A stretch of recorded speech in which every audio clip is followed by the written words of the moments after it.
बिस्मिल्लाहिर्रहमानिर्रहीम। Dear student, अस्सलाम वालेकुम। आज इंशाल्लाह मैं आपको क्लास 10 केमिस्ट्री का फर्स्ट लेक्चर दूंगा।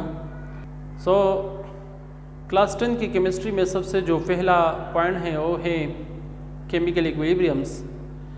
लेकिन केमिकल इक्विलिब्रियम्स से पहले, क्योंकि केमिकल इक्विलिब्रियम्स भी एक केमिकल रिएक्शंस में होता है, तो सबसे पहले मैं आपको केमिकल रिएक्शंस का थोड़ा बहुत जो है वो concept, what is mean by chemical reactions.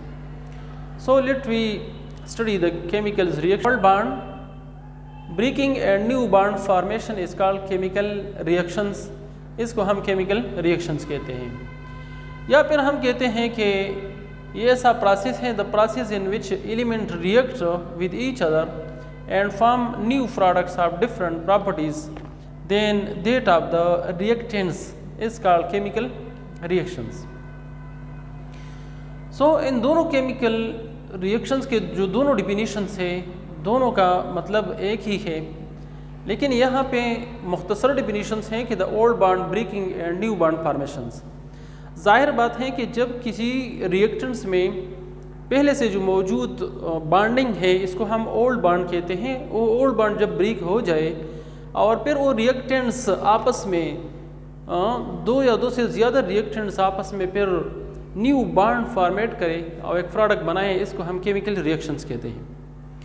लेकिन जो दूसरा डिफिनीशंस है, इसमें ज़रा वजाहत है इस बात की कि ये ऐसा प्रोसेस है कि जिसमें एलिमेंट्स एक दूसरे के साथ केमिकल इसी तरीके से मिल जाते हैं। एक ऐसा प्रोसेस जिसमें एलिमेंट्स आपस में मिल जाते हैं और एक और चीज़ बनाता है, जिसको हम प्रोडक्ट कहते हैं। मतलब रिएक्टेंट्स आपस में मिलकर प्रोडक्ट बनाता है। लेकिन इसको कब हम केमिकल रिएक्शंस कहेंगे? इसको हम तभी केमिकल रिएक्शंस कहेंगे जब इसके प्रॉपर्टीज़, रिएक्टेंट्स के प्रॉपर्टीज जो पहले वो रिएक्टेंट्स था, अब उसकी प्रॉपर्टीज़ कम्प्लीटली 100% चेंज हो गई, तो फिर इसको हम केमिकल रिएक्शंस कहेगा। अगर रिएक्टेंट्स जो के तू रहा तो फिर इसको हम इसको फिर कभी भी हम केमिकल्स रिएक्शंस नहीं कहेंगे। टाइप्स ऑफ केमिकल्स रिएक्शंस कितने हैं? हम कहते हैं there are two types of chemicals reactions. One is the irreversible reactions and second one is the reversible reactions. इस तरह नाम ही से भी जाहिर है, लेकिन let we know that irreversible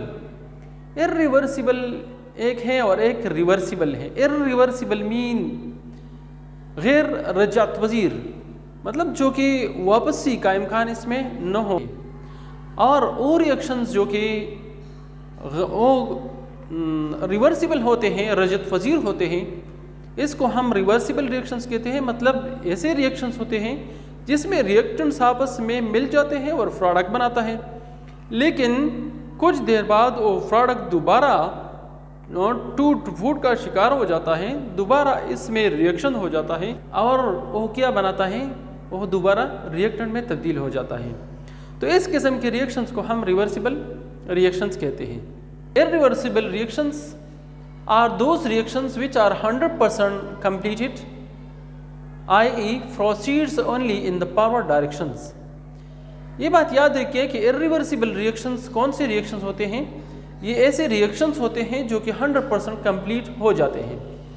100% complete होने का मतलब क्या है? मतलब इसमें प्रोडक्ट 100% प्रोडक्ट बन जाता है, जबकि रिएक्टेंट इसमें 0 रह जाता है।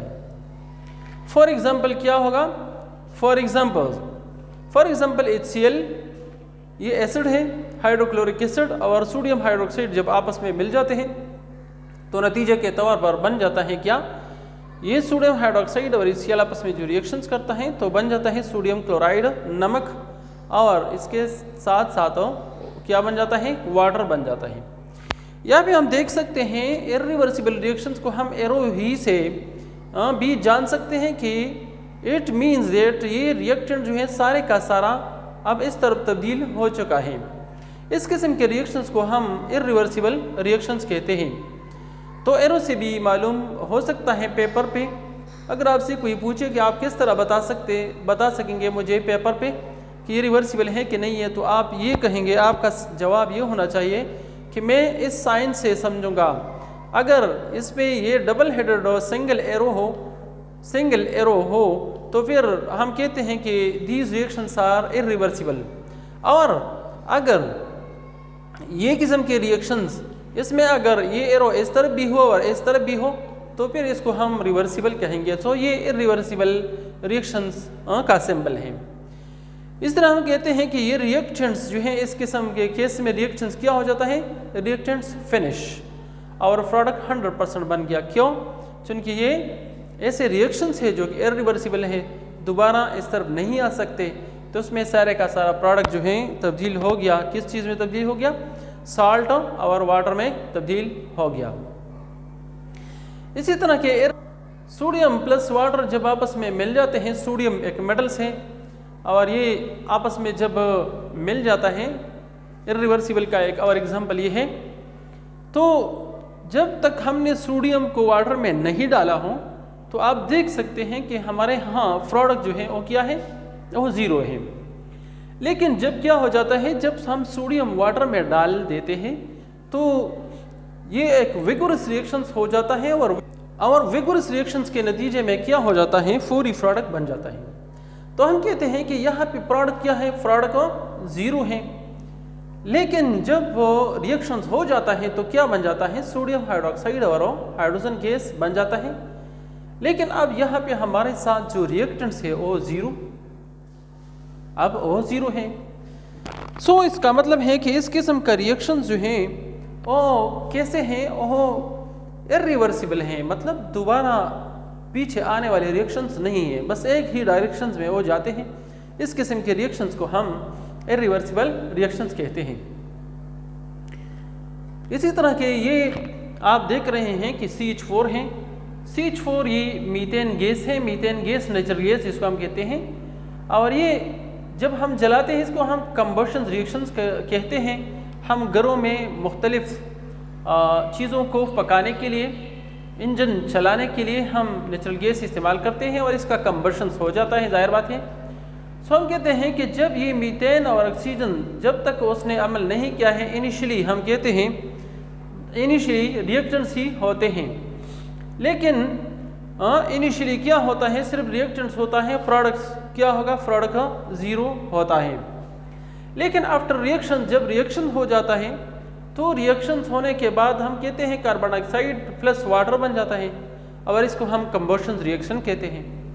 कार्बन डाइऑक्साइड और वाटर जब बन गया तो क्या हो गया, अब रिएक्टेंट्स हमारे यहाँ क्या हो गया, अब रिएक्टेंट्स हमारे पास इस किस्म के रिएक्शन में रिएक्शन ज़ीरो हो जाता है।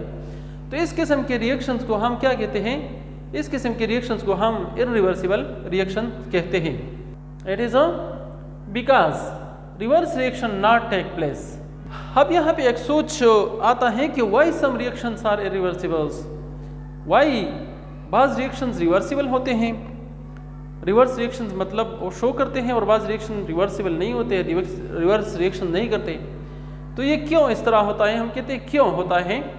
तो इसके बहुत सारे वजूहात हैं, लेकिन इसमें जो मेन रीजंस हैं वो क्या होगा, it is because in these reactions the products are more stable than the reactants. It is the main reasons of irreversible reactions. अब हम आते हैं रिवर्सिबल रिएक्शंस की तरफ। कि रिवर्सिबल रिएक्शंस कौन से रिएक्शंस होते हैं।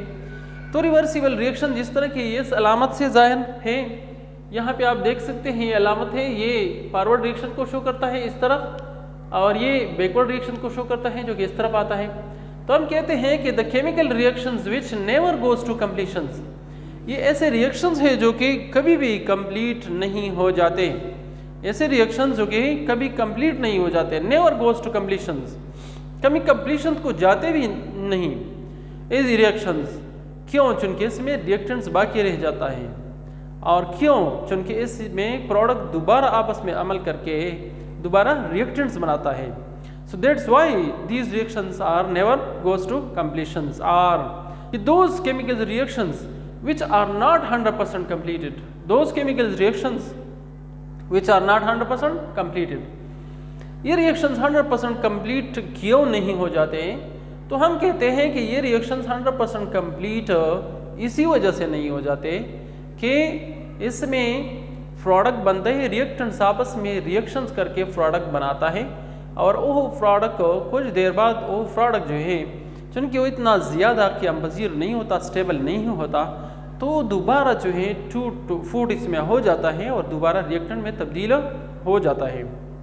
इसका एक और भी डिफिनेशन हम कर सकते हैं कि the reactions which goes in two direction I forward direction and backward directions, those reactions which proceed in forward directions as well as backward directions are called reversible reactions.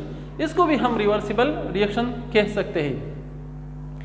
For example यहाँ पे हम एक example लेते हैं। For example यहाँ पे A plus B है, ये रिएक्टेंट्स हैं, ये आपको नज़र आ रहे हैं, A है और प्लस B ये रिएक्टेंट्स हैं। ये रिएक्टेंट्स जो हैं आपस में जब मिल जाते हैं तो C प्लस D ये प्रोडक्ट बनाता है, लेकिन कुछ देर बाद ये प्रोडक्ट जो है जब एक ख़ास हद तक ये प्रोडक्ट बन जाता है तो ये प्रोडक्ट दोबारा क्या हो जाता है, ये दोबारा कीमियाई अमल करके दोबारा रिएक्टेंट्स की तरफ आ जाता है, दोबारा रिएक्टेंट्स बनाता है। तो इसी वजह से हम कहते हैं कि these reactions are reversible reactions. Reversible reactions इसका एक और भी एग्जांपल, यहाँ पे एक और एग्जांपल हम लेते हैं कि नाइट्रोजन है प्लस हाइड्रोजन है, तो ये क्या बनाता है, ये एमोनिया बनाता है। ये इसमें फॉरवर्ड रिएक्शंस है कि इसमें नाइट्रोजन और प्लस हाइड्रोजन आपस में मिल जाते हैं और एमोनिया बनाता है। ये है, इसको हाइबर प्रोसेस भी हम कहते हैं। याद रखिए कि इसके लिए जो कंडीशन रिक्वायर्ड है वो 200 एटमॉस्फेरिक प्रेशर और 500 डिग्री सेंटीग्रेड से 500 डिग्री सेंटीग्रेड टेम्परेचर इसके लिए रिक्वायर्ड है। ये फॉरवर्ड रिएक्शन तभी होगा अगर 200 एटमॉस्फेरिक प्रेशर्स हैं, इससे 200 एटमॉस्फेरिक प्रेशर से ज़्यादा हो तभी रिएक्शंस वाक़या होगा, वरना नहीं होगा। और इसमें नतीजतन क्या बनेगा, ये प्रोडक्ट बन जाता है जिसको हम एमोनिया कहते हैं। और इस किस्म के रिएक्शंस को हम फॉरवर्ड रिएक्शंस कहते हैं। यहाँ पे F रिप्रेजेंट करता है फॉरवर्ड और R रिप्रेजेंट करता है रिएक्शन। सो फॉरवर्ड रिएक्शंस में नाइट्रोजन और हाइड्रोजन आपस में मिल जाते हैं और नतीजे के तौर पर एमोनिया बनाता है।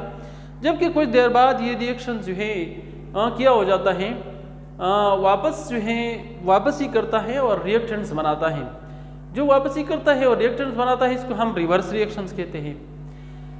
ये बात याद रखिए कि ये रिएक्शन जो है चूंकि complete never goes to completions, ये कंप्लीशंस की तरफ जाने वाला नहीं होता। हाँ, अगर इससे हम प्रोडक्ट जो है सेपरेट करते हैं तो भी ये फिर और फॉरवर्ड रिएक्शंस होगा, लेकिन अगर इससे हम प्रोडक्ट अलग न करें और इसी तरह हम इस रिएक्शंस को रखें तो फिर ये it will be in dynamic equilibriums, ये डायनामिक इक्विलिब्रियम्स ही में रहेगा and it never goes to completions, कभी भी आगे कभी भी कंप्लीशंस की तरफ नहीं जाएगा। So it is the formation of ammonia which is Haber process. और दूसरी बात ये कि अगर हम यहाँ पे एटमॉस्फेरिक प्रेशर 200 से कम करें तो फिर भी ये प्रोडक्ट जितना भी प्रोडक्ट बना है और रिएक्टेंट में तब्दील हो जाएगा। तो reversible reactions only the required condition से ही में ये रिएक्शंस वाक़या हो जाते हैं। रिक्वायर्ड कंडीशन से हम डिविएशंस करते हैं तो तब वो रिएक्शन रिवर्सिबल रिएक्शन इसमें हो जाता है। रिक्वायर्ड कंडीशंस ही के अंडर होंगे वरना नहीं होंगे। अब रिक्वायर्ड कंडीशंस कौन से हैं इस रिएक्शंस के लिए, मैं आपको बता चुका हूं कि टेम्परेचर इसके लिए 500 डिग्री सेंटीग्रेड रिक्वायर्ड है और प्रेशर इसके लिए 200 एटीएम रिक्वायर्ड है। सो इस प्रेशर पे रिएक्शंस होगा। अगर ये कंडीशंस मौजूद न हो तो रिएक्शंस पर रिवर्स हो जाएगा। एक और एग्जांपल हम लेते हैं रिवर्सिबल रिएक्शंस में, formation of sulphur trioxide. So formation of sulphur trioxides में हम जाहिर बात है कि यहाँ पे सल्फर डाइऑक्साइड और प्लस ऑक्सीजन आपस में मिल जाते हैं और नतीजे के तौर पर क्या हो जाता है, इसको हम फॉरवर्ड रिएक्शंस कहते हैं। मतलब फॉरवर्ड रिएक्शन में हम कहते हैं initially product is zero, initially product यहाँ पे जीरो होता है। जाहिर बात है जब रिएक्शन जब प्रोडक्ट नहीं बना हो तो फिर रिएक्शन कैसे होगा, तो initially product is zero. After time T मतलब कुछ देर के बाद क्या होगा, कुछ देर के बाद प्रोडक्ट बन जाएगा। कौन सा प्रोडक्ट बन जाएगा, सल्फर ट्राइऑक्साइड यह दोनों बन जाएगा।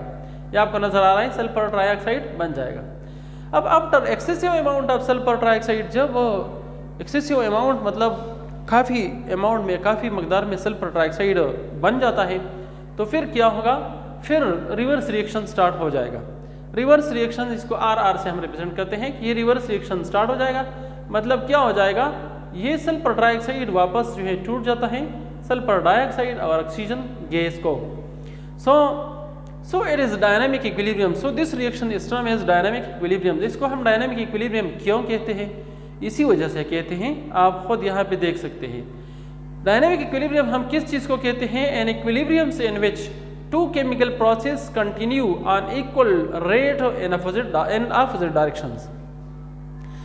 जब दोनों ऐसा प्रोसेस जो कि दोनों तरफ हो, वह क्या हो जाता है, इक्वल रेट पे, मतलब इस किस्म के रिएक्शंस को फिर हम डायनामिक कहते हैं। किस तरह इक्वल रेट पे ये अपोजिट डायरेक्शन में होगा ये रिएक्शन, और हमेशा के लिए कंटिन्यू होता है। इसका मतलब ये है कि अगर यहाँ पे एक सल्फर ट्राइऑक्साइड मॉलिक्यूल बन जाता है, जब इक्विलिब्रियम अटेन करता है, when this reversible reaction attain in equilibrium positions, so इस पोजीशंस पे जब एक सल्फर ट्राइऑक्साइड मॉलिक्यूल अगर पावर रिडक्शन हो जाता है और एक सल्फर ट्राइऑक्साइड मॉलिक्यूल बन जाता है, तो बिल्कुल इसी वक्त जो है एक सल्फर डाइऑक्साइड मॉलिक्यूल टूट कर दोबारा सल्फर डाइऑक्साइड और ऑक्सीजन बन जाएगा। अगर ये 5 मिसाल के तौर पर 1 सेकंड में 5 बनेंगे तो यहाँ पे 5 फिर टूटेंगे। 10 अगर 1 सेकंड में बनते हैं तो 10 यहाँ इधर टूटेंगे। इसी वजह से वो कहते हैं कि ऐसा प्रोसेस है जिसमें ये केमिकल रिएक्शन जो है क्या हो जाता है, ये कंटिन्यू रहता है। सो इस किस्म के रिएक्शंस को हम क्या कहते हैं, इस किस्म के रिएक्शन को हम डायनामिक इक्विलिब्रियम कहते हैं। डायनामिक क्यों कहते हैं, चूंकि डायनामिक हरकत को कहते हैं, हरकत को मतलब ये रिएक्शन हमेशा के लिए हरकत में होता है, फॉरवर्ड एंड बैकवर्ड में होता है और कंटिन्यू होता है। इसी वजह से इसको हम क्या कहते हैं, डायनामिक इक्विलिब्रियम हम इसको कहते हैं।